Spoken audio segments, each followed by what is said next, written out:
जी और अजय निक्की तो अच्छी रही, बस इस नाल रजनामा करा तो कोई गल मुकाओ जरा। ब्याह जी देखी तो ब्याह मत कुर्सी से जी वही बारो शही सी ना सुनाओ। अरे ओ फूल पकड़ो तो अगली गल में सुनल बाना है। ओढ़ो ना जी, डरने क्यों? फूल ला कोई छुरा था ना। सुनिया मंगनी करन लगी है, राती मड़ी फोन भी कटी छोड़िए। क्या बनाया भाई तू? मिकी कोई बदली बदली भी नजर आई है। जिस निके नाल ताड़ी मंगनी कराने ना वो नादरा दी वेरीफाइड चरसी आ।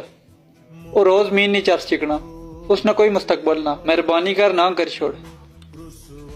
मारे पापा उन्हें कुछ सीखे ने पुत्रा ही चाहिए सही मादे ही नहीं सदेना। पीयू ही तड़े पता ना क्या मरोड़ या कोई सखाल ना इस पुठी आई उसने। ये तुम्हारे नाल शादी करनी है तो मैं अपनी सारी प्रॉपर्टी तड़े ना करसा पहला। जिसने विच साढ़े 3 डोगे, 2 लायरियां बकरियां, 3 बकरोटे तो एक बच्चा शामोला। वह गल तो ठीक ही, पर मिकी ताड़े को डर लगना ए वही मारा पीछा छोड़ता है। जिस पीयू जमा है उसने वास्ते मिकी बख्शे छोड़।